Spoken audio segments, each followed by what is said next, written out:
हरे Krishna everyone, दंडवत प्रणाम आप सभी को। आप सभी का स्वागत है भक्ति शास्त्री की क्लास में।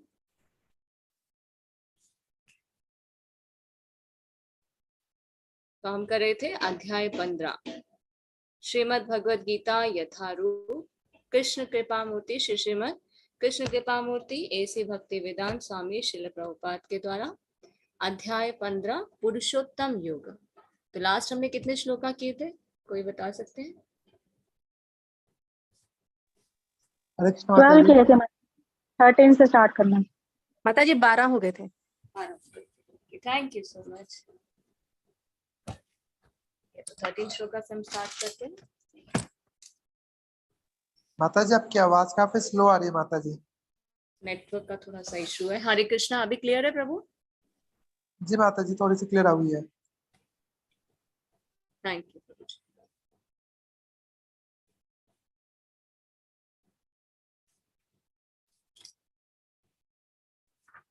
अध्याय 15 पुरुषोत्तम योग, श्लोक संख्या 13।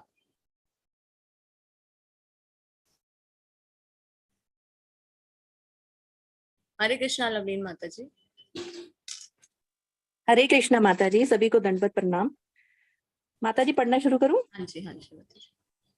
गामाविश्य च भूतानि धारयामि अहम ओजस पुष्णामि च ओषधि सर्वसोम भूत्वा रस आत्मक। मैं प्रत्येक लोक में प्रवेश करता हूँ और मेरी शक्ति से सारे लोग अपनी कक्षा में स्थित रहते हैं। मैं चंद्रमा बनकर समस्त वनस्पतियों को जीवन रस प्रदान करता हूँ। श्री शील प्रपात जी की जय। श्री शील प्रपात जी के द्वारा तात्पर्य है, ऐसा ज्ञात है कि सारे लोग केवल भगवान की शक्ति से वायु में तैर रहे हैं। भगवान प्रत्येक अणु, प्रत्येक लोक तथा प्रत्येक जीव में प्रवेश करते हैं। इसकी विवेचना ब्रह्म संहिता में की गई है। उसमें कहा गया है, परमेश्वर का एक अंश परमात्मा लोकों में, ब्रह्मांड में, जीव में तथा अणु तक में प्रवेश करता है।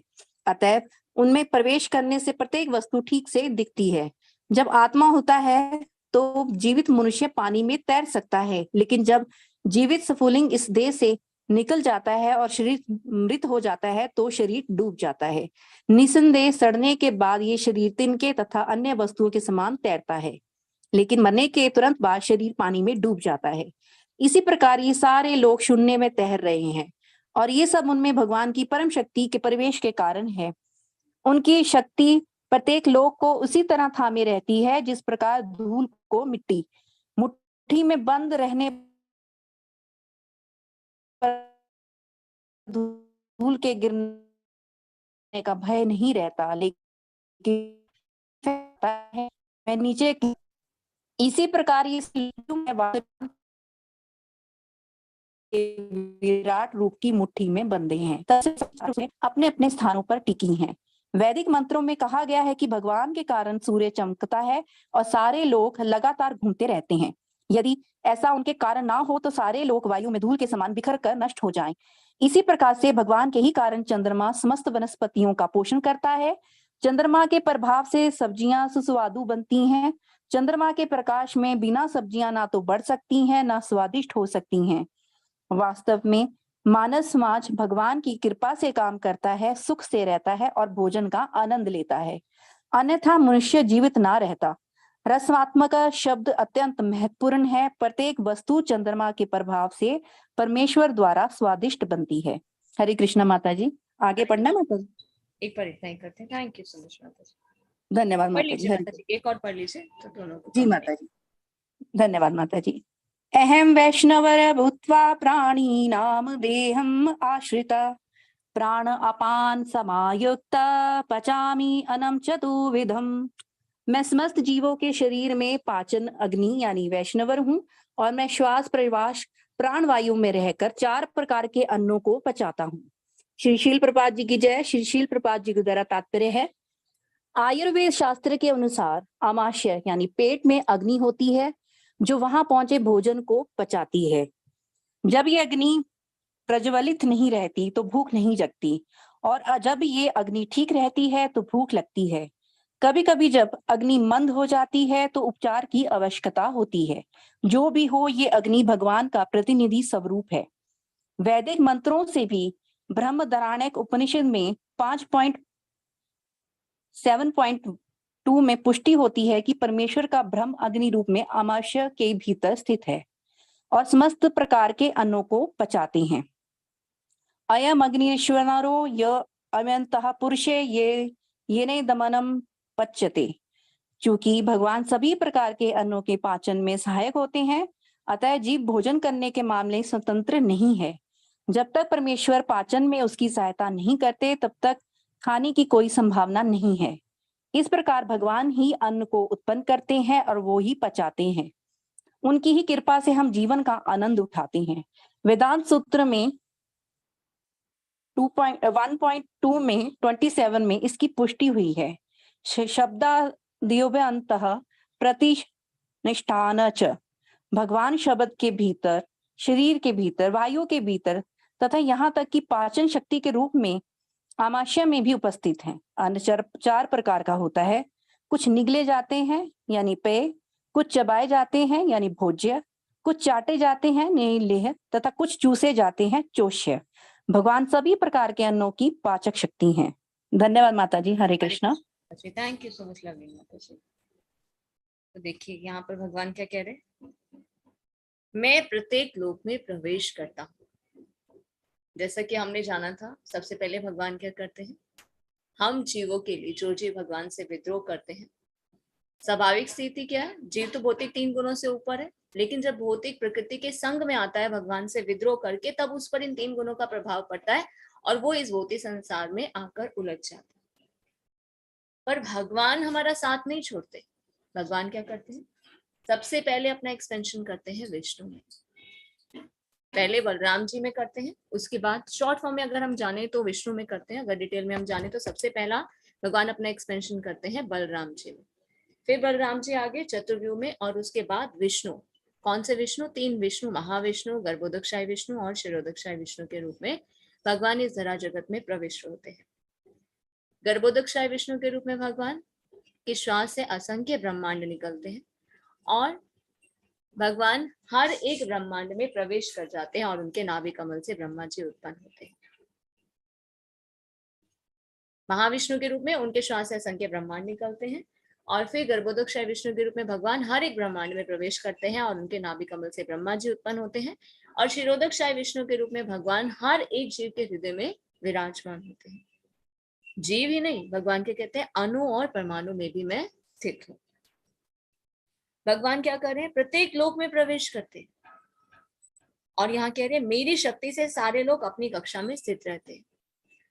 हम साइंस में क्या पढ़कर आ चुके हैं, हमारे बच्चे साइंस में क्या पढ़ते हैं कि सभी ग्रह क्या कर रहे हैं, अपनी अपनी कक्षा में चक्र लगा रहे हैं, है ना।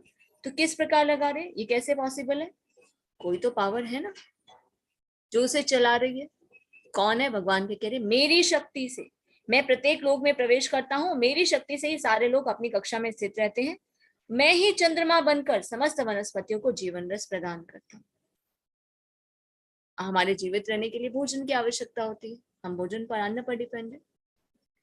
हम जो स्वादिष्ट भोजन ये खाते हैं, अन्न खाते हैं, फल खाते हैं, सब्जियां खाती हैं, इनमें जो टेस्ट आता है वो कहाँ से आता है, वो भी भगवान की शक्ति से आता है। तात्पर्य में श्रील प्रभुपाद क्या बता रहे हैं, जैसा कि शास्त्रों में वर्णन है कि चंद्रमा के प्रकाश से सब्जियों का साइज जो है वो बढ़ता है।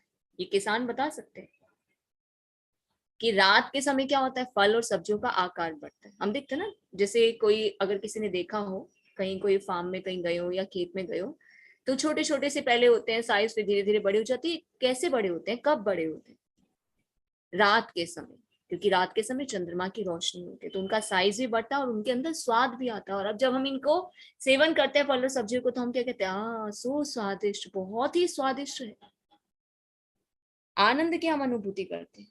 तो ये किसके प्रभाव से हो रहा है, भगवान भी कह रहे हैं कि मैं चंद्रमा बनकर समस्त वनस्पतियों को जीवन रस प्रदान करता हूँ। तो हमें क्या पता चला कि सारे लोग जो है वो भगवान की शक्ति से ही वायु में तैर रहे हैं। भगवान प्रत्येक अणु, प्रत्येक लोग, प्रत्येक जीव में प्रवेश करते हैं। ब्रह्म संहिता में भी इसका वर्णन किया गया कि भगवान हर एक लोक में, हर एक ब्रह्मांड में, हर एक जीव में तथा अणु में भी प्रवेश करते हैं। और उनके प्रवेश करने से क्या होती है, वस्तु ठीक से दिखाई देती है, क्योंकि जब तक परमात्मा चेतना प्रदान नहीं करेंगे तो कोई भी चीज विजुअलाइज नहीं होगी। अब जैसे हम यहाँ पर एग्जाम्पल दिया जा रहा है आत्मा का, हमारे शरीर के अंदर जब तक आत्मा होती है तो क्या होता है, हम एक्टिव है। जैसे आत्मा शरीर से निकल जाती है, हम किसके समान होते हैं, डेड बॉडी के समान। और जब इस देह को पानी में डाला जाता है तो मनुष्य क्या आत्मा है तो ही तैर पा रहा है। और जब मृत्यु हो जाती है, आत्मा शरीर को छोड़ देती है, तो क्या होती है, देह नीचे डूब जाती है, शरीर नीचे पानी में डूब जाता है, और जो पूरी तरह से सड़ जाता है तो वो तिनके के समान ऊपर आता है। तो ये सारे लोग जो है शून्य में तैर रहे हैं, और ये सब भगवान की शक्ति के कारण है। भगवान कैसे इन लोगों को थामे हुए हैं?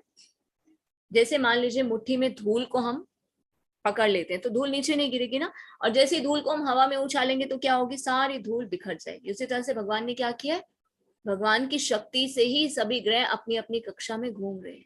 जैसे भगवान अपनी शक्ति वहां से हटा लेंगे तो सब कुछ नष्ट विनष्ट हो जाएगा।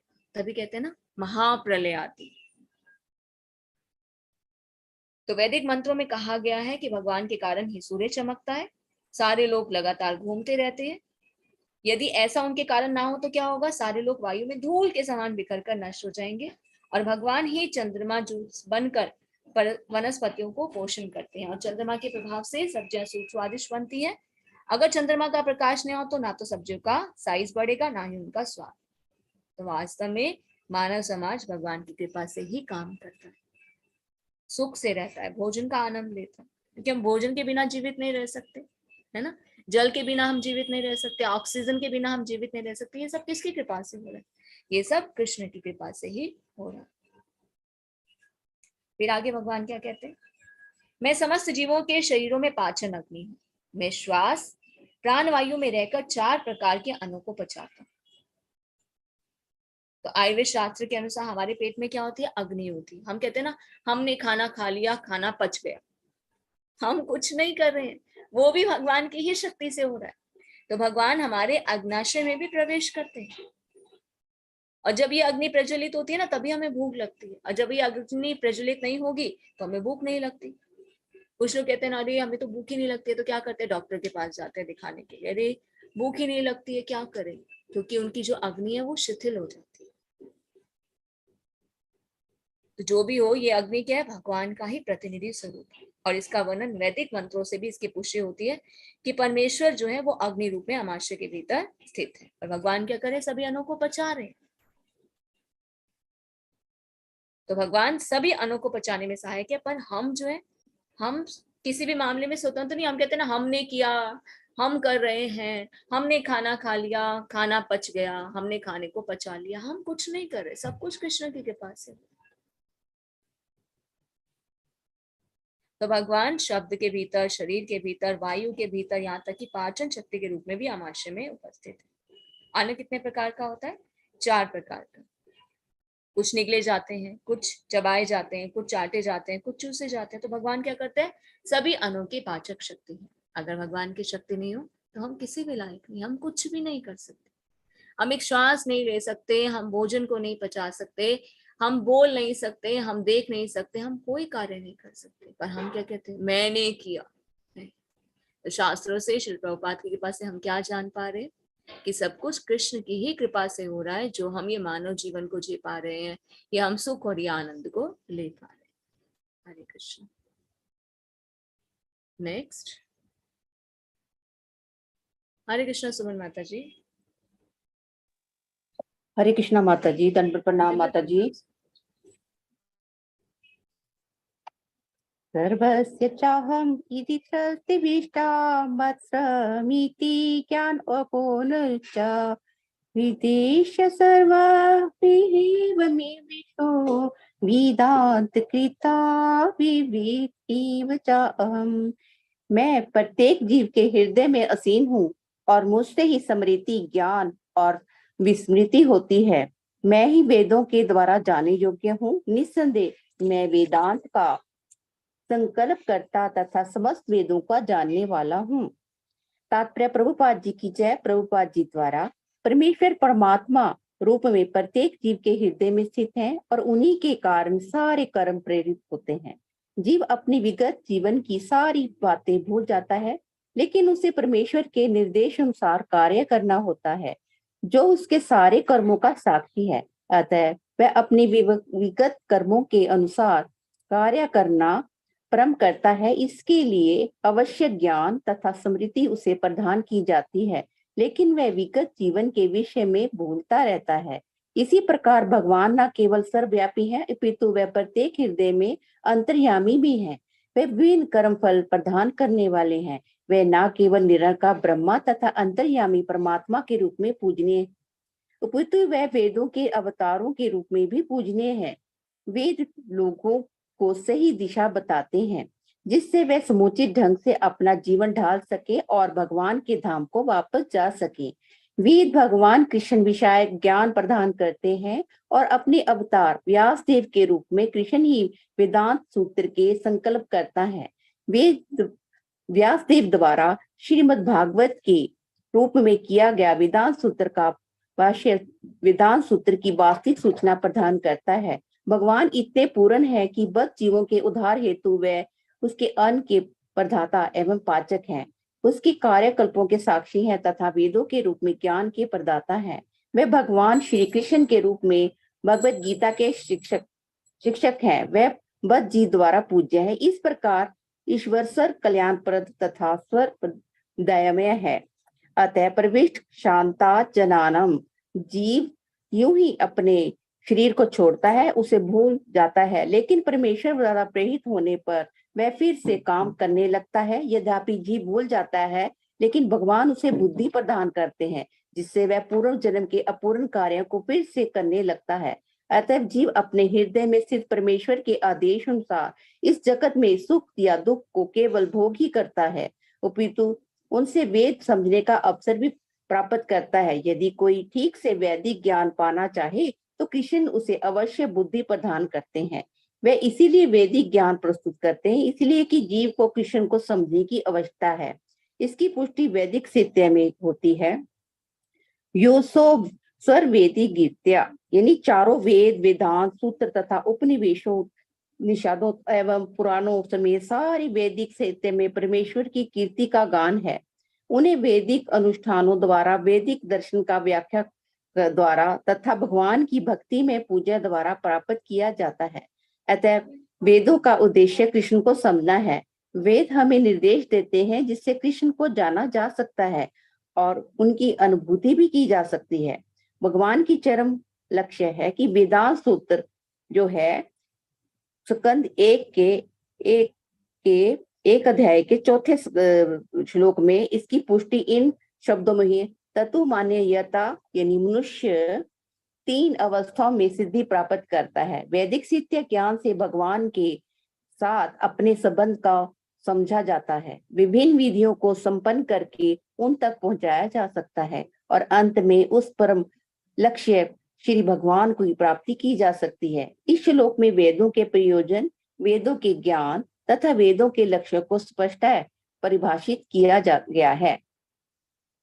तविदो पुरुषो लोके शर्चैव चास्य सर्वाणि भूतानि कुटोस्तशर उच्यते। जीव 2 प्रकार के हैं, च्युत तथा अच्युत। वैदिक जगत में प्रत्येक जीव च्युत यानी शर होता है, आध्यात्मिक जगत में प्रत्येक जीव अच्युत यानी अशर कहलाता है। प्रभुपाद जी की जय। प्रभुपाद जी द्वारा जैसा कि पहले भी बताया जा चुका है, भगवान ने अपने व्यास देव अवतार में ब्रह्म सूत्र का संकलन किया। भगवान ने यहाँ पर वेदांत सूत्र की विषय वस्तु को सार संक्षेप दिया है। उनका कहना है कि जीव उनकी संख्या अनंत द्रो श्रेणियों में विभाजित किया जा सकते हैं, च्युत यानी शर तथा अच्युत यानी अशर। जीव भगवान के सनातन पृथकीकृत अंश यानी कि भिन्नांश है। जब उनका संगर्क भौतिक जगत के में होता है तो वह जीव भूत कहलाते हैं। जहां पर शर सरनी भूतानी यानी पद प्रयुक्त होता है, जिसका अर्थ है जीव च्युत है। लेकिन जो जीव परमेश्वर के एकात्मक स्थापित कर लेते हैं वे अच्युत कहलाते हैं। एकात्म का अर्थ ये नहीं कि उनकी अपनी निजी सत्ता है, बल्कि ये कि दोनों में भिन्नता नहीं है। ये सब सृजन के प्रयोजन को मानते हैं। निस्संदेह आध्यात्मिक जगत में सृजन जैसी कोई वस्तु ही नहीं है, लेकिन क्योंकि जैसा कि वेदांत सूत्र में कहा गया है, भगवान समस्त उद्भुवों के स्तोत्र हैं। अतः जहां पर विचारधारा की व्याख्या की गई है। भगवान श्री कृष्ण के कथन अनुसार जीवों की 2 श्रेणियां हैं। वेदों में इसके प्रमाण मिलते हैं, अतएव इसमें संदेह करने का प्रश्न ही नहीं उठता। इस संसार में संघर्षरत सारे जीव मन तथा पंच इंद्रियों से युक्त शरीर वाले हैं, जो परिवर्तनशील है। जब तक जीव बद्ध है तब तक उसका शरीर पदार्थ के संपर्क में बदलता रहता है। क्योंकि पदार्थ बदलता रहता है इसीलिए जीव बदलते प्रतीत होते हैं, लेकिन आध्यात्मिक जगत में शरीर पदार्थ से नहीं बना होता, अतः उसमें परिवर्तन नहीं होता। भौतिक जगत में 6 परिवर्तन से गुजरता है, जैसे जन्म, वृद्धि, अस्तित्व, प्रजनन, क्षय तथा विनाश। ये भौतिक शरीर के परिवर्तन है। लेकिन आध्यात्मिक जगत में शरीर परिवर्तन नहीं होता, जहां वहां ना जरा है, ना जन्म और ना ही मृत्यु। वे सब एक अवस्था में रहते हैं। क्षर सर्वाणि भूतानि, जो जीव आदि जीव ब्रह्मा से लेकर शूद्र चींटी तक भौतिक प्रकृति के संपर्क में आता है, वह अपना शरीर बदलता है। अतः ये सब क्षर तथा यानी कि च्युत है, किंतु आध्यात्मिक जगत में वे मुक्त जीव सदा ही एक अवस्था में रहते हैं। हरे कृष्णा माता जी, धन्यवाद। हरे कृष्ण माता जी, थैंक यू सो मच माता जी। तो ये बहुत इंपॉर्टेंट श्लोक है, तो हमें ये प्रीचिंग में भी हेल्प करता है और इसे हमें याद भी करना है। सर्वस्य चाहम हृदय सन्निविष्टो। जैसे कुछ लोग प्रश्न करते हैं ना, भगवान कहाँ है, भगवान कहाँ रहते हैं, तो हम ये आगे कोट करते हैं ना प्रीचिंग के लिए, किसी को समझाने के लिए, भगवान कहाँ है। सर्वस्य चाहम हृदय सन्निविष्टो, भगवान स्वयं बताते हैं कि मैं प्रत्येक जीव के हृदय में आसीन हूँ। स्मृति विस्मृति भी, ज्ञान भी भगवान ही प्रदान करते। हम शास्त्रों के माध्यम से क्या पढ़ते हैं, ये आध्यात्मिक ज्ञान जो है, जिससे हम भगवान के साथ संबंध को फिर से जोड़ सकते हैं, अपने इटर्नल में वापस जा सकते हैं। ये ज्ञान हम बाहर से प्राप्त नहीं कर सकते। ये ज्ञान हमें कहाँ से मिलता है, इंटरनली, अंदर से मिलता है। अंदर से कैसे, भगवान इस ज्ञान को प्रदान करते हैं। जिस पर भगवान की कृपा होती है ना, वही इस ज्ञान को ले पाता है, अन्यथा भगवान उसका ज्ञान माया के द्वारा ढक देते। तो ये स्मृति स्मृति, ये ज्ञान भी भगवान ही प्रदान करते। क्यों, भगवान कहाँ है, कैसे भगवान हर एक जीव को ये स्मृति स्मृति प्रदान करते, किस प्रकार सहायता करते। भगवान हर एक जीव के हृदय में परमात्मा के रूप में विराजमान है। तो कुछ लोग प्रश्न करते हैं, अरे ये तो आप लोगों ने ऐसे ही बना दिया कि भगवान हर एक जीव के हृदय में, कहाँ कहते हैं भगवान। तो आप इस श्लोक को कोट कर सकते हैं कि 15वें अध्याय के 15वें श्लोक में भगवान ने बताया है, सर्वस्य चाहम हृदय सन्निविष्टो, कि मैं हर एक जीव के हृदय में आसीन हूँ। मुझसे ही स्मृति, ज्ञान और स्मृति होती है। मैं ही वेदों के द्वारा जानने योग्य हूँ। भगवान को हम कैसे जान सकते हैं, मानसिक कल्पनाओं के द्वारा नहीं, सिर्फ वेदों के द्वारा। क्योंकि वेद क्या है, भगवान वेद के अवतार के रूप में भी पूजनीय है। निसंदेह में वेदांत का संकलन करता और समस्त वेदों का जानने वाला हूँ। संकलन करता कैसे, भगवान स्वयं अवतार लेते हैं, किसके रूप में, व्यास देव के रूप में। कृष्ण ही वेदांत सूत्र के संकलन करता है, और व्यास देव भी क्या करते हैं, श्रीमद् भागवत के रूप में वेदांत सूत्र का भाष्य जो है, वेदांत सूत्र की वास्तविक सूचना प्रदान करते हैं कि उसका उद्देश्य क्या है, सार हमें देते हैं। तो तात्पर्य में बताया जा रहा है कि भगवान हर एक जीव के हृदय में है, और उन्हीं के कारण ही सारे कर्म प्रेरित होते हैं। भगवान हमारे हृदय में है, परमात्मा के रूप में। भगवान हमारे कर्मों के साक्षी हैं। हम भूल जाते हैं ना कि हम पास्ट लाइफ में क्या थे, हमने क्या कर्म किए थे, पर भगवान साक्षी हैं। हर एक जीव के कर्म को भगवान ध्यान में रखते हैं कि क्या एक्टिविटीज कर रहा है, इसकी क्या इच्छा है, ये मुझे जानना चाहता है या मुझे भूलना चाहता है। तो भगवान उसी प्रकार हमें नया शरीर प्रदान करते हैं, उसी प्रकार स्मृति विस्मृति देते हैं, और उसी के अनुसार हमें कर्म करने के लिए प्रेरित भी करते हैं। हम कहते हैं ना, सब कुछ किसकी इच्छा से हो रहा है, भगवान की इच्छा से हो। तो भगवान हमें उन कर्मों में लगाते हैं। तो हमारे पास लाइफ जो कर्म होते हैं उसके अनुसार हमें शरीर मिलता है। हम पिछला सब कुछ भूल जाते हैं, फिर भगवान फिर से हमें आगे उन एक्टिविटीज को फॉलो करने के लिए फिर से हमें स्मृति प्रदान करते हैं, और हम अपने कर्म करने प्रारंभ करते हैं। तो भगवान ना केवल सर्वव्यापी है, बल्कि वे प्रत्येक हृदय में अंतर्यामी। हम कहते हैं ना, भगवान कण कण में है। कण कण में तो है भगवान, पर हर एक जीव के हृदय में भी भगवान है, और हमें कर्म के फल प्रदान करते हैं। वेद लोगों को सही दिशा बताते। भगवान वेदों के अवतार के रूप में भी भगवान कह रहे हैं कि मैं वेदों के द्वारा जानने योग्य हूँ। तो वेदों से ही हमें सही दिशा पता चलती है। वेदों के द्वारा हम क्या जान पाते हैं, आत्म साक्षात्कार कर पाते हैं कि मैं कौन हूँ, भगवान कौन है, मेरा भगवान से क्या संबंध है, हम इस भौतिक जगत में क्यों आते हैं, ये जन्म मृत्यु का चक्र क्यों होता है, मृत्यु के बाद हम कहाँ चले जाते हैं, हमारे जीवन में इतने दुख और समस्याएं क्यों आती है, समस्याओं का मूल कारण क्या, इन सब से हम बाहर कैसे निकल सकते हैं, हमारा जो संबंध हम भगवान से भूल गए हैं उसे हम फिर से कैसे जोड़ सकते हैं, और हम अपने एटर्नल होम भगवत धाम वापिस कैसे जा सकते हैं। तो भगवान को हम कैसे जान सकते हैं, वेदों के द्वारा। तो हमें यही प्रयास करना चाहिए कि भगवत गीता भागवतम का हम बार बार अध्ययन करें। फिर बताया जा रहा है अंतर प्रविष्ट शास्ता जना नाम। तो जीव जो ही अपने शरीर को छोड़ता है वो सब कुछ भूल जाता है, और परमेश्वर फिर जब उसे प्रेरित करते वो फिर से काम करने लगता है। जीव भूल जाता है, लेकिन भगवान क्या करते हैं, उसे बुद्धि प्रदान करते हैं। इसलिए जो पूर्व जन्म में उसके कार्य अधूरे रह गए थे उसे आगे फिर वो और आगे कंटिन्यू कर पाते हैं। तो जीव अपने हृदय में सिर्फ परमेश्वर के आदेशानुसार इस भौतिक जगत में खाली सुख और दुख ही नहीं भोगता, बल्कि उसे वेदों को समझने का अवसर भी मिलता है, भगवत धाम वापस जाने का अवसर भी मिलता है। तो ये बार बार जो हम 84 लाख योनियों में घूम रहे हैं, हम अपने कर्म फल के अनुसार सुख दुख को तो भोग ही रहे हैं, पर मनुष्य योनि एक ऐसी योनि है जो बहुत ही मुश्किल से मिलती है। कब मिलती है मनुष्य योनि? हमने पास लाइफ में बहुत बड़े बड़े यज्ञ दान तपस्या कर्म किए तो हमें ये मनुष्य योनि मिली है। पर इस मनुष्य योनि को प्राप्त करके हम फिर से अगर भगवान के साथ संबंध को भूल जाते हैं तो हमारी फिर से क्या होगी, डिग्रेडेशन हो जाएगा, फिर से हम नीचे गिरने लग जाएंगे। तो हमें मनुष्य योनि प्राप्त हुई है। मनुष्य योनि में क्या मिलती है? बुद्धि। बुद्धि के द्वारा हमें शास्त्रों को पढ़ना चाहिए, शास्त्रों के द्वारा अपने जीवन के उद्देश्य को जानना चाहिए और भगवत धाम वापस जाने का रास्ता खोजना चाहिए। देखिए भगवत गीता एक फंडामेंटल बुक है, सबसे पहली बुक जो है जिससे हम काफी बेसिक नॉलेज को ले पाते हैं कि मैं कौन हूँ, हम कौन है, हम शरीर नहीं है, हम आत्मा। भगवान कौन है? कृष्णस्तु भगवान स्वयं। हमारा भगवान से क्या संबंध है? We are the part and parcel of Krishna, पर हम भगवान से अलग हो गए। हम भगवान के पास वापस कैसे जा सकते हैं? थ्रू डिवोशनल सर्विस, श्रवणम कीर्तन, भक्ति के द्वारा भगवान के शरणागत होके हम वापस अपने एटर्नल होम जा सकते हैं। तो इस श्लोक में वेदों के प्रयोजन, वेदों के ज्ञान और वेदों के लक्ष्य को स्पष्ट परिभाषित किया गया है कि वेदों के द्वारा ही हम भगवान को जान सकते हैं। तो वेदों का उद्देश्य क्या है? भगवान को जानना। वेदों के द्वारा हम कृष्ण को जान सकते हैं और उनकी अनुभूति भी कर सकते हैं, क्योंकि भगवान ही हमारे जीवन का चरम लक्ष्य। हरे कृष्ण। हरे कृष्ण। अशोक प्रभु जी। अच्छा, एक श्लोक हमने और भी कर लिया था, उसके बाद करते हैं। फिर बताया जा रहा है जीव दो प्रकार के हैं, च्युत और अच्युत। कई बार ये प्रश्न किया जाता है जीव कितने प्रकार के होते हैं?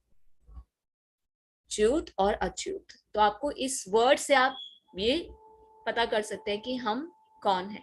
च्युत का अर्थ क्या होता है? क्षय, जिसका नाश हो जाता है। देखिए जिसका भगवान के साथ संबंध नहीं है उसका नाश निश्चित है। ये शरीर को हम छोड़ेंगे, फिर से नया शरीर धारण करेंगे। और अच्युत का अर्थ क्या होता है? जो भगवान के साथ संबंध को जोड़ लेता है उसका नाश नहीं होता, उसे बार बार जन्म मृत्यु के चक्र में नहीं आना पड़ता। तो भौतिक जगत में प्रत्येक जीव क्या है? च्युत। क्योंकि भौतिक जगत में अगर कोई भगवान के साथ कनेक्ट नहीं होगा, इंजॉयमेंट करेगा, तो क्या होगा? फिर से गिर जाएगा, उसका नाश होना निश्चित है। बार बार जन्म मृत्यु के चक्कर में आएगा, बार बार नाना प्रकार की योनियों में वो ट्रेवल करता रहेगा। और आध्यात्मिक जगत में जीव क्या होता है? अच्युत। तो हम आध्यात्मिक जगत में कैसे एंटर कर सकते हैं? जब हम भगवान के साथ संबंध को जोड़े, है ना। तो देखिए जैसे कई, अगर हम जगन्नाथपुरी जाते हैं ना, तो वहां पर कई बार गोत्र पूछे जाते हैं कि आपका कौन सा गोत्र है। तो जिनकी दीक्षा हो जाती है वो क्या कहते हैं? हमारा अच्युत गोत्र है। अन्यथा दूसरे लोग क्या बोलते हैं? हमारा कश्यप गोत्र है या हमारा दूसरा गोत्र है। पर जिनकी दीक्षा हो जाती है वो क्या कहते हैं? जो वैष्णव गौड़ीय संप्रदाय से, मध्य ब्रह्म मध्य वैष्णव गौड़ीय संप्रदाय से, वो क्या कहते हैं कि हमारा कौन सा गोत्र है? अच्युत गोत्र है। अच्युत गोत्र का अर्थ क्या है? दीक्षा हो गई, दीक्षा होने से क्या होता है? हमारा गुरु से संबंध हो गया। गुरु क्या करते हैं? हमें भगवान से जोड़ते हैं। तो जब हम भगवान से जुड़ जाते हैं तो हम क्या हो गए? आध्यात्मिक हो गए। तो तब जीव क्या हो जाता है? अच्युत कहलाता है। तो हम कैसे जानेंगे? भौतिक जगत में जीव जो है, जो भगवान से संबंध नहीं जोड़ता, वो च्युत है, उसका नाश होना निश्चित है। और जो भगवान के साथ संबंध जोड़ लेता है, आध्यात्मिक जगत में प्रत्येक जीव क्या है? अच्युत है। तो भगवान श्री कृष्ण के कथा अनुसार जीवों की ये दो श्रेणियां हैं। वेदों में इसके प्रमाण भी मिलते हैं। तो इसमें संदेह करने का कोई प्रश्न नहीं है कि जब तक हम भगवान के साथ संबंध को नहीं जोड़ेंगे, बार बार संघर्ष करते रहेंगे, जन्म मृत्यु के चक्र में आते रहेंगे, नाना प्रकार की योनियों को प्राप्त करेंगे। पर जब हम भगवान के साथ संबंध को जोड़ लेंगे तो फिर जन्म मृत्यु के चक्र से हम बच सकते हैं।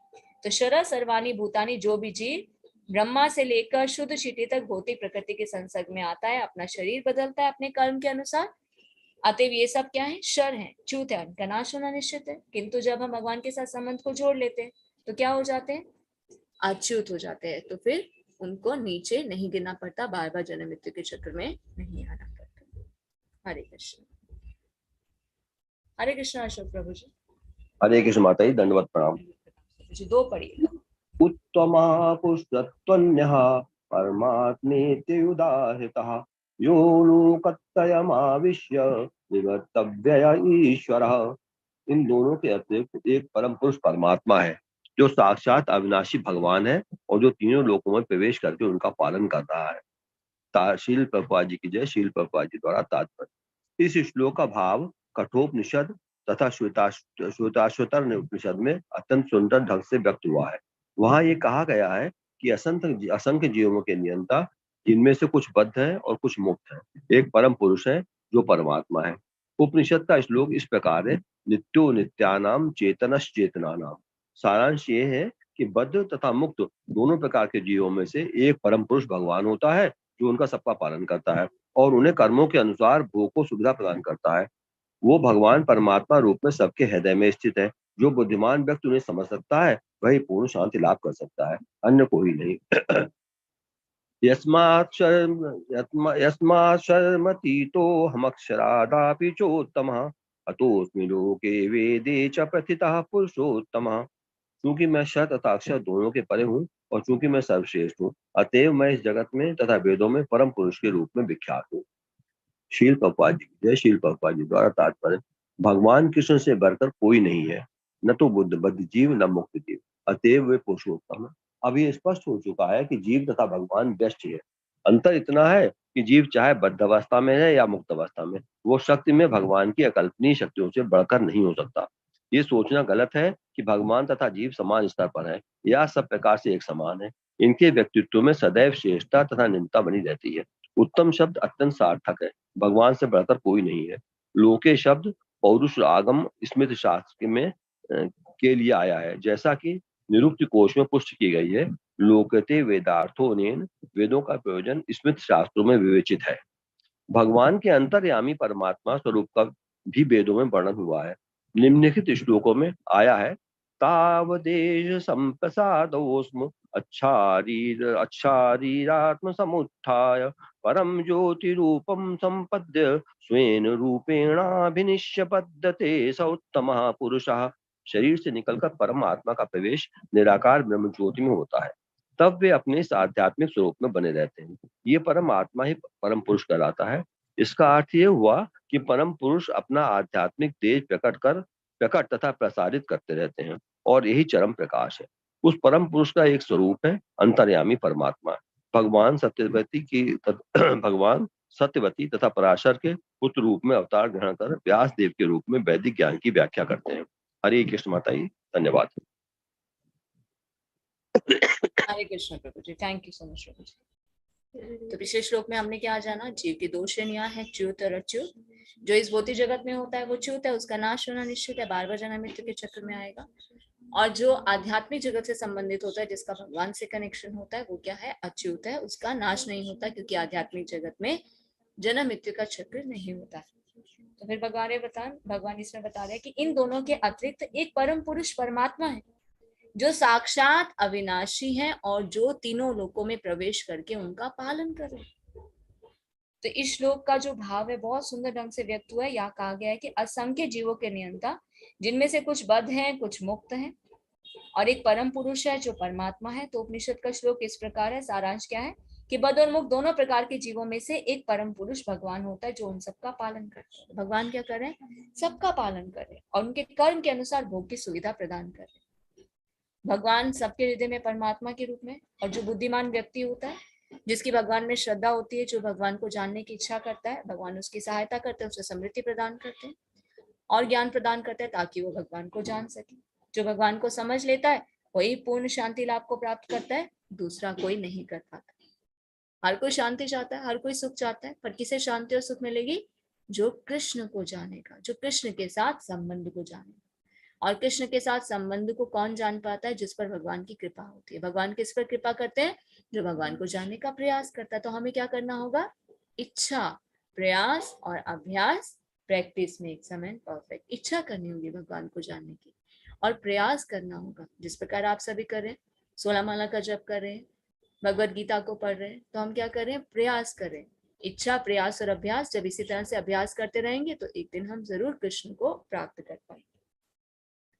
फिर बता रहे कृष्ण कि चूंकि मैं शर और अक्षर दोनों से परे हूं, क्योंकि मैं सर्वश्रेष्ठ हूँ, अतः मैं इस जगत में और वेदों में परम पुरुष के रूप में विख्यात हूँ। भगवान को क्या कहते हैं? परम पुरुषोत्तम भगवान। Krishna is a supreme personality of God है।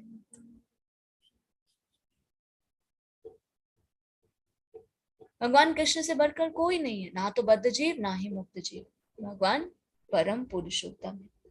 अंतर कितना है कि हम भगवान को भूल जाते, भगवान से हम अलग हो जाते और खुद स्वामी बनने का प्रयास करते। तो ये सोचना गलत है कि भगवान और जीव समान स्तर पर हैं और सब प्रकार से एक समान है। नहीं, हमें और भगवान में क्या डिफरेंस है? क्वालिटी तो सेम है पर क्वांटिटी डिफरेंट है। हम भगवान के अंश तो हैं पर हम भगवान से अलग हो गए। तो जीव और भगवान कभी भी एक समान नहीं हो सकते। भगवान क्या है?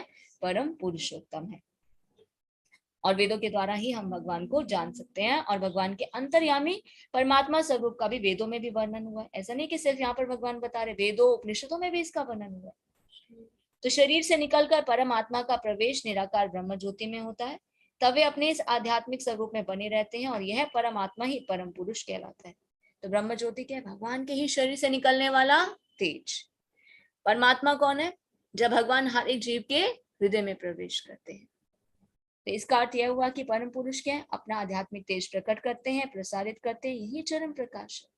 और उस परम पुरुष का एक स्वरूप है, वो क्या है? अंतर्यामी परमात्मा। हम कहते हैं ना भगवान को जानने की 3 अवस्थाएं हैं। कौन सी 3 अवस्थाएं हैं? ब्रह्म, परमात्मा और भगवान, है ना। ब्रह्म का अर्थ क्या है? ब्रह्म ज्योति। तो हमें जानना होगा कि ब्रह्म क्या है? भगवान के शरीर से निकलने वाला तेज, उसे क्या कहते हैं? ब्रह्म ज्योति। क्योंकि गोलोक वृंदावन में ना तो सूर्य का प्रकाश, इसी अध्याय में हमने पढ़ा, ना चंद्रमा की रोशनी है।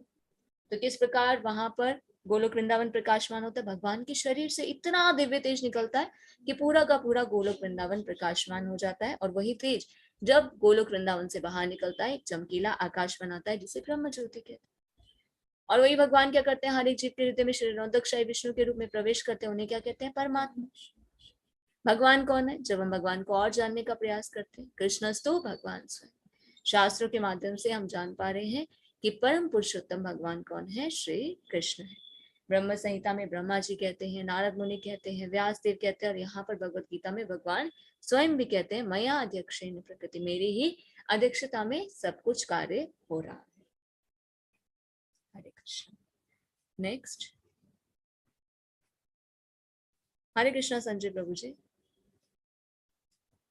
हरे कृष्ण माता जी, धन्यवाद प्रणाम।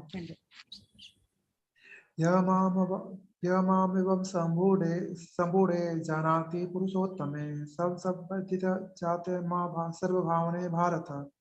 जो कोई भी मुझे संचय रहित होकर पुरुषोत्तम भगवान के रूप में जानता है, वो सब कुछ जानने वाला है। अतः है भारत पुत्र, वो व्यक्ति मेरी पूर्ण भक्ति में रत होता है। जीव तत्पर शिल्परूपात की जाए।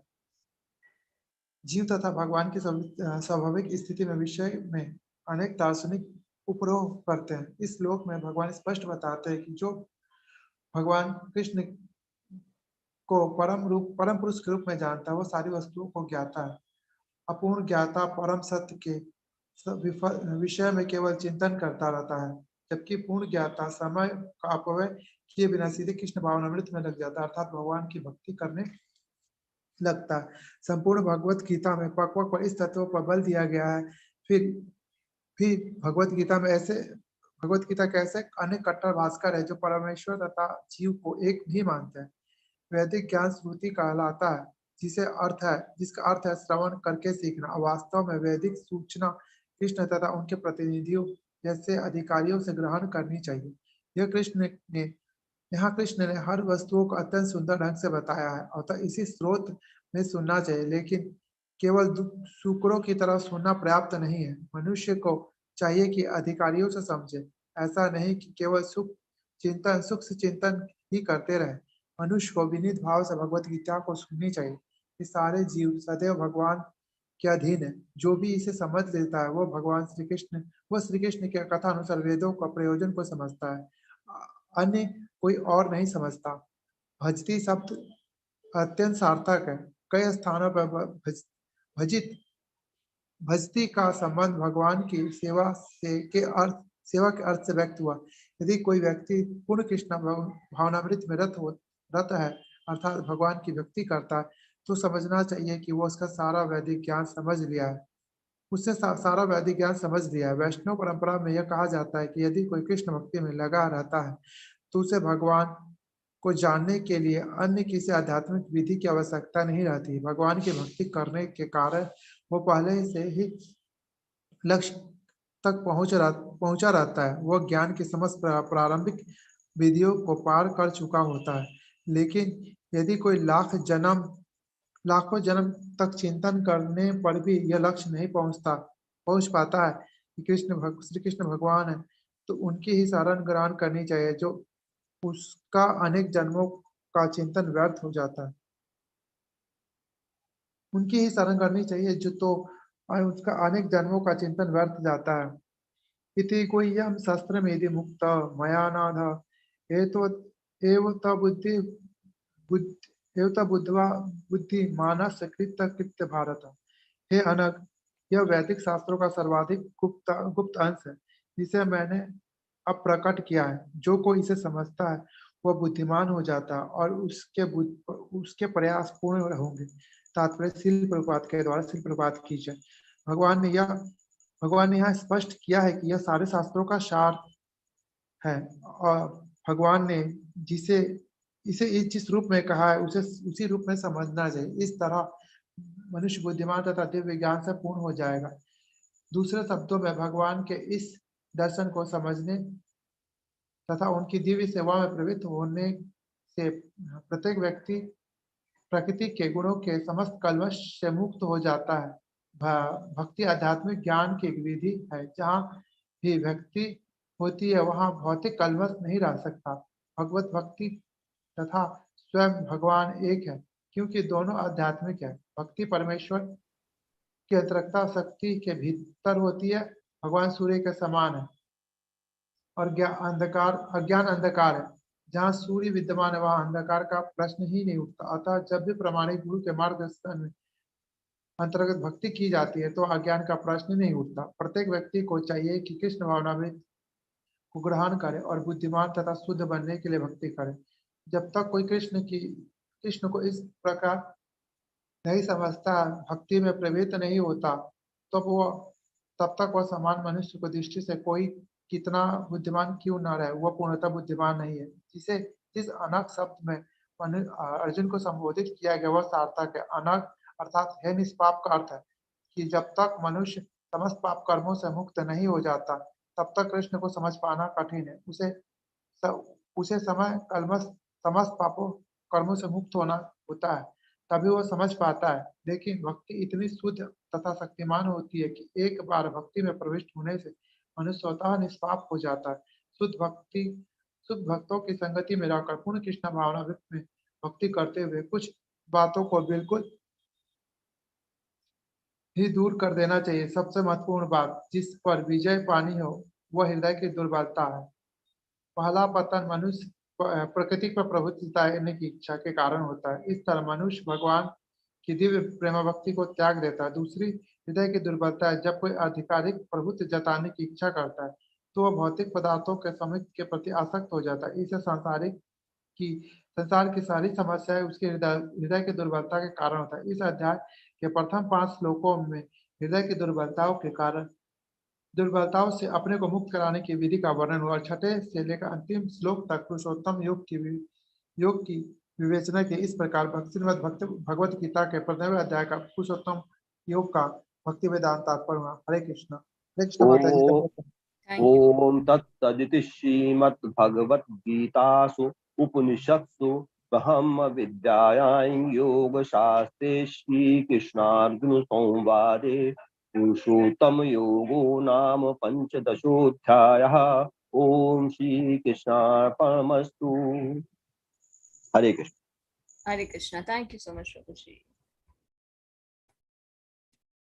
देखिए भगवान इन 2 लास्ट श्लोकों में क्या बता रहे, जो कोई भी मुझे संशय रहित होकर, देखिए भगवान तो बता रहे हैं ना, भगवान की वाणी क्या परम सत्य। भगवान बता रहे हैं कि सब कुछ मेरी शक्ति से हो रहा है, तो मुझसे अलग हो गए हो, मेरे शरणागत होगे, भक्ति करोगे तो फिर से तुम मेरे पास वापस आ सकते। पर हमें क्या रहता है, फिर भी डाउट रहता है, अरे भगवान कह तो रहे हैं, पता नहीं ऐसा होता भी है कि नहीं होता। तो हम क्या करते हैं, डाउट करते हैं। ये जो डाउट हम करते हैं ना, उसी से क्या होता है, फिर से हमें इस जन्म मृत्यु के चक्र में आना होता है। तो भगवान की वाणी क्या है, परम सत्य है। तो भगवान क्या कह रहे हैं कि जो कोई मुझे संशय रहित होगा, तो हमें डाउट नहीं होना चाहिए, क्योंकि भगवान ने कहा ये तो परम सत्य है। भगवान क्या कह रहे हैं, सरेंडर अनटू मी, मेरे शरणागत हो, तुम मेरे साथ संबंध को भूल चुके। अब जैसे कोई कह सकता है ऐसे कि अरे भगवान ऐसे कैसे कह सकते हैं मेरे शरणागत हो, ये तो भगवान क्या कर रहे हैं, भगवान में थोड़ा ईगो है, या भगवान चाहते हैं कि सब कोई मेरे शरणागत हो। नहीं, हम इस भौतिक जगत में देखते हैं ना, जब बच्चे माता पिता को छूना चाहते हैं या उनका कहना नहीं मानते, तो माता पिता कहते हैं तुम कहना क्यों नहीं मान रही, मैं बोल रहा हूं ना, मैं बोल रही हूं ना, मैं जैसे कहता हूँ वैसे करो, तुम्हें कोई दिक्कत नहीं होगी। तो इसका मतलब ये नहीं है, वो प्रेम है माता पिता का, कि वो बच्चों को फोर्स करते हैं कि क्यों तुम मेरा कहना क्यों नहीं मान रहे हो, मैं तुम्हें बार बार बोल रही हूँ ऐसा काम नहीं करना चाहिए, इससे तुम्हें परेशानी होगी। तो ये ईगो हार्टेड नहीं है, ये ऐसा नहीं कि वो कंट्रोल करना चाहते, वो क्या उनका प्रेम है, वो नहीं चाहते कि उनके बच्चे दुखी हो। वो हमेशा ये चाहते हैं कि बच्चे हमारे ऊपर डिपेंडेंट हो, हम उनकी पूरी आवश्यकताओं को देखेंगे, उनकी जो भी समस्या है उनको हम सॉर्ट आउट करेंगे। उसी तरह से भगवान के कह रहे surrender unto me without any doubt. तो हमें संशय रहित होकर भगवान को परम पुरुषोत्तम के रूप में जानना होगा, और जो ये जानता है वही सब कुछ जानता है, क्योंकि यही तो वेदों का उद्देश्य है, यही तो मानव जीवन का उद्देश्य है। ये मानव योनि हमें क्यों मिली है, एंजॉयमेंट करने के लिए नहीं, ये मानव योनि मिली है हमें अपने एटर्नल होम वापस जाने के लिए। Go back to Krishna, go back to godhead. मनुष्य योनि के अलावा कोई ऐसी योनि नहीं है जिसमें हम भगवान को जान सके बुद्धि के द्वारा, शास्त्रों को हम पढ़ सके। मनुष्य योनि एक ऐसी योनि, बाकी हो सकता है किसी और योनि में किसी बहुत ही शुद्ध भक्त की कृपा हो और वो भगवत धाम पहुंच जाए, जैसे हम चैतन्य चरितामृत में पढ़ते कि शिवानंद सेन का जो कुत्ता था, जो कि चैतन्य महाप्रभु के पार्षद थे, तो वो चैतन्य महाप्रभु के द्वारा दिए गए प्रसाद को ग्रहण करके हरे कृष्ण महामंत्र बोलने लगा और भगवत धाम वापस पहुंच गया। और उसे भी क्या चाहिए, भगवान के हाथों का प्रसाद, भगवान के शुद्ध भक्तों के संग चाहिए, उनका प्रसाद चाहिए, उनकी कृपा चाहिए। मनुष्य योनि एक ऐसी योनि है जिसमें हम शास्त्रों के द्वारा अपनी वास्तविक स्थिति को जानकर, भगवान के साथ संबंध को जानकर भगवत धाम वापस पहुंच सकते हैं। इसलिए हमारे आचार्य क्या कहते हैं, give only this life to Krishna. Srila Prabhupada अपने डिसाइपल्स को यही एक इंस्ट्रक्शन देते थे, give only this life to Krishna. पता नहीं कितने जन्म हम ऐसे ही व्यर्थ गवा कर आ चुके हैं, पर इस मानव योनि को हमें व्यर्थ नहीं गवाना। Spiritual life is a serious business. पर हम भक्ति को क्या समझते हैं, कभी कभी करेंगे, कभी कभी नहीं करेंगे। नहीं, हमें सीरियस होना होगा, एक क्षण भी हमें व्यर्थ नहीं गवाना, इस जीवन को हमें व्यर्थ नहीं गवाना। इसी जीवन में हमें भगवत धाम वापस जोड़ने का प्रयास करना है।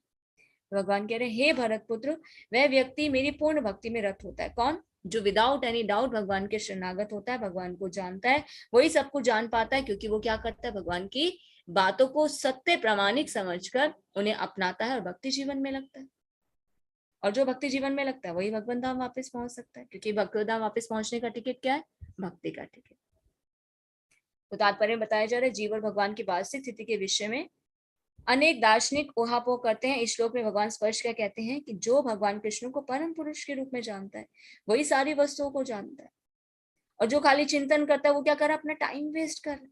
अगर हम भक्ति नहीं कर रहे और मानसिक चिंतन कर रहे हैं, पता नहीं ये सत्य है कि नहीं, इसके अलावा भी कोई और रास्ता है या नहीं, सोचेंगे क्या करना है, तो हम क्या कर रहे हैं, अपना टाइम वेस्ट कर रहे हैं। पर जो भगवान की भक्ति करता है, भगवान क्या करते हैं, उसकी सहायता करते हैं। भगवत गीता में भगवान ने कहा ना, अभी हमने पीछे श्लोक पढ़ा, स्मृति विस्मृति भी मैं ही प्रदान करता हूँ। अगर हम भगवान को जानने का प्रयास करेंगे तो भगवान व्यवस्था करेंगे, हम उनको जान पाएंगे। आप सभी ने भगवान को जानने का प्रयास किया, तभी तो आज हम सबको संग मिला और हम भगवान को और जानने का प्रयास कर पा रहे। इसी तरह से अगर हम इच्छा और प्रयास करते रहेंगे तो आगे आगे हम देखेंगे भगवान हमारी बहुत सहायता करेंगे। ये अरेंजमेंट्स है, हम देश के कोने कोने से जुड़े हुए हैं, ये अपने आप ऐसे नहीं हो गया, ये भगवान व्यवस्था कर रहे। तो वैदिक ज्ञान क्या है, श्रुति कहलाता है, जिसका अर्थ है श्रवण करके सीखना। तो हमें क्या करना चाहिए, श्रवण करके सीखना चाहिए। पर किससे, प्रामाणिक प्रतिनिधियों से और अधिकारियों से। क्योंकि कई बार हम क्या करते हैं, पढ़ते कुछ है और उसका मतलब कुछ निकालते हैं। इसलिए हमें किसी के अंडर में रहकर शास्त्र को जानने का प्रयास करना चाहिए और शुष्क चिंतन नहीं करना चाहिए। जैसा भगवत गीता में भगवान ने कहा, उसे विनीत भाव से सुनना चाहिए और जानना चाहिए, समझने का प्रयास करना चाहिए कि भगवान हमसे क्या कहना चाहते हैं। भगवान यही कह रहे हैं कि सभी जीव भगवान के अधीन है। जो भी इसे समझ लेता है वही श्री कृष्ण के कथा अनुसार वेदों के प्रयोजन को जानता है, अन्य कोई नहीं समझता। तो हमें जानना होगा कि हम स्वामी नहीं, हम कौन है? कृष्ण। हम भगवान के दास हैं। जीवेर स्वरूप होय कृष्णेर नित्य दास। तो जो व्यक्ति पूर्ण कृष्ण भावनामृत में रत है, जो भगवान की भक्ति करता है, यही समझना चाहिए कि उसे सारा वैदिक ज्ञान समझ लिया और कोई शेष नहीं रह जाता। अगर हम भक्ति करें तो हमें कुछ और जानने की आवश्यकता ही नहीं है, सिर्फ श्रवण और कीर्तन कीजिए। भगवान की भक्ति करने के कारण ही हम पहले से टॉप मोस्ट लेवल पर पहुंच चुके हैं। हमने भक्ति की लिफ्ट में हम बैठ चुके हैं और ये लिफ्ट हमें क्या पहुंचाएगी? सीधा भगवत धाम पहुंचाएगी। तो हमें किसी अन्य विषय पर चिंता नहीं करना चाहिए, टाइम वेस्ट नहीं करना चाहिए। भगवान के शरण ग्रहण करके भक्ति के मार्ग में आगे बढ़ने का प्रयास करना चाहिए। नहीं तो क्या होगा? हमारे अनेक जन्म व्यर्थ चले जाएंगे। पता नहीं इसके बाद मनुष्य योनि मिले ना मिले, पता नहीं इसके बाद हमारी क्या स्थिति। तो हमें कृष्ण को नहीं छोड़ना है। और कृष्ण को हम कैसे जोड़े रख सकते हैं अपने साथ? Always remember Krishna, never forget Krishna. एक क्षण भी ऐसा नहीं होना चाहिए कि हम कृष्ण को भूलें, क्योंकि जैसे ही हम कृष्ण को भूल जाएंगे, कृष्ण से विमुख होंगे, हम माया के दास हो जाएंगे। फिर माया भगवान की शक्ति वो हमें कैप्चर कर लेगी, फिर से हम दुख और समस्याओं में फंस जाएंगे। हे अनग, ये वैदिक शास्त्रों का सर्वाधिक गुप्त अंश है जिसे मैंने अब प्रकट किया है। जो कोई इसे समझता है वह बुद्धिमान हो जाएगा और उसके प्रयास पूर्ण होंगे। भगवान के कह रहे ये सबसे कॉन्फिडेंशियल नॉलेज है कि जो मेरे शरणागत होगा, विदाउट एनी डाउट, जो मुझे परम पुरुषोत्तम के रूप में जानेगा, मेरी भक्ति करेगा, वो मुझे जान पाएगा। क्योंकि भगवान हमारे हृदय में ना, परमात्मा के रूप में। जब भगवान हमारी डेडिकेशन को देखेंगे, हमारे प्रयास को देखेंगे, तो भगवान हमारी सहायता करेंगे। यही सारे शास्त्रों का सार है। तो भगवान ने जिस रूप में कहा है उसी रूप में हमें समझना चाहिए, अलग अर्थ नहीं निकालना चाहिए। तो इस तरह से मनुष्य बुद्धिमान और दिव्य ज्ञान में पूर्ण हो जाएगा। भक्ति के आध्यात्मिक ज्ञान की एक विधि है, क्योंकि भक्ति भगवान की अंतरंगा शक्ति के भीतर होती है। जो भक्ति करेगा उसको माया टच भी नहीं कर सकती। हाँ, टेस्ट जरूर लेती है और बहुत ज्यादा परेशानी करती है। अगर हम भक्ति में बहुत दृढ़ रहे, पूर्ण रूप से कृष्ण के प्रति शरणागत हो, तो फिर माया हमें परेशान नहीं करती। क्योंकि हम इस भौतिक जगत में आते हैं, ये एक बोर्डिंग स्कूल भी है और एक जेल भी है। हम अपने कर्मों का फल भी भोगने के लिए आते हैं और सुधरने के लिए भी आते हैं। तो माया देवी क्या करती है? जब तक हम कृष्ण के पास वापस नहीं जाएंगे तो हमें ये डंडे लगाएगी, इसलिए जीवन में दुख और समस्याएं आती है।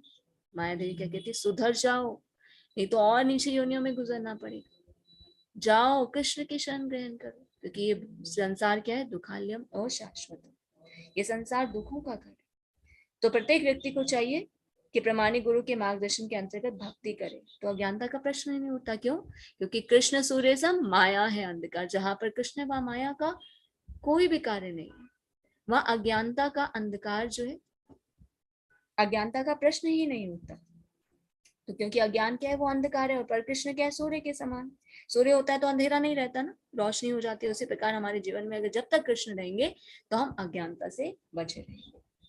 तो प्रत्येक व्यक्ति को चाहिए कि इस कृष्ण भावनामृत को ग्रहण करे, बुद्धिमान बने और शुद्ध बनने के लिए भक्ति करे। जब तक कोई कृष्ण को इस प्रकार नहीं समझता, भक्ति में नहीं लगता, तो कोई कितना भी कहे कि अरे मैं बड़ा बुद्धिमान हूँ, वो बुद्धिमान नहीं है। जो कृष्ण को जानता है वही बुद्धिमान है। तो जब तक मनुष्य समस्त पाप कर्मों से मुक्त नहीं हो जाता, तब तक वो कृष्ण को नहीं समझ पाता। और भक्ति इतनी स्ट्रांग है, भक्ति इतनी शुद्ध है, भक्ति देवी भगवान की शक्ति है। जो भक्ति करता है, हो सकता है उसके पाप खत्म ना हो, पर भक्ति करने से धीरे धीरे उसका शुद्धिकरण हो जाता है, वो समस्त पापों से मुक्त हो जाता है। तो शुद्ध भक्तों की संगति में रहकर पूर्ण कृष्ण भावनामृत में भक्ति करते हुए कुछ बातों को बिल्कुल ही दूर कर देना चाहिए। सबसे महत्वपूर्ण बात जिस पर विजय क्या पानी है? हृदय की दुर्बलता। हम इस भौतिक जगत में क्यों आए? पहली दुर्बलता की थी? इच्छा। कौन सी इच्छा? प्रभुत्व जताने की इच्छा, स्वामी बनने की इच्छा। फिर हम क्या हो जाते? दूसरी दुर्बलता क्या? आसक्त हो जाते। हमने इच्छा की और उसी में ही हम रम जाते। नहीं, हमें हमारी वास्तविक स्थिति को जानना होगा, तभी इन समस्याओं से हम बाहर निकल सकते हैं। तो 5 श्लोक जो थे शुरू के, उसमें भगवान ने बताए हमारे हृदय की इन दुर्बलताओं से मुक्त होने की विधि क्या है? भगवान के शरणागत होना। क्योंकि जब हम इस भौतिक जगत में आते हैं, प्रकृति के 3 गुणों से बन जाते हैं। हम स्वामी बनने का तो प्रयास करते हैं, पर स्वामी नहीं है, माया के दास बनकर रह जाते हैं। और ये माया देवी हमें क्या करती है? लताड़ती है, डंडे मारती है। तभी तो हमारे जीवन में दुख और समस्याएं आती है। पर जब हम कृष्ण के शरणागत होते हैं, तो ही हम माया के प्रभाव से मुक्त हो सकते हैं। और 6 से लेके अंतिम श्लोक तक हमने जाना पुरुषोत्तम योग की विवेचना कि भगवान कौन है। भगवान ने क्या बताया कि मैं सूर्य का प्रकाश हूँ, चंद्रमा की रोशनी हूँ, अग्नाशय की अग्नि हूँ। मेरी शक्ति से सारे लोग क्या है, अपनी अपनी कक्षा में चक्कर लगा रहे हैं। सब कुछ मेरी ही शक्ति से हो रहा है। तो जो संशय रहित होकर मेरी शरण में आता है, भक्ति करता है, वही मुझे प्राप्त कर पाता है। जो मुझे जानने का प्रयास करता है वो बुद्धिमान हो जाएगा और उसके सारे प्रयास पूर्ण हो जाएंगे। तो इस प्रकार श्रीमद् भगवद गीता के 15वें अध्याय पुरुषोत्तम योग का भक्ति वेदांत तात्पर्य पूर्ण हुआ। हरे कृष्ण।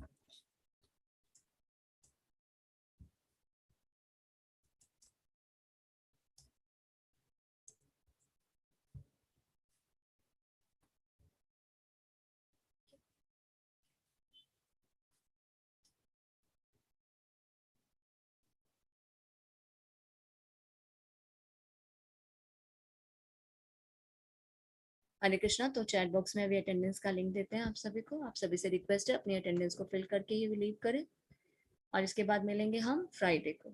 तो अब रेगुलर क्लास रहेंगी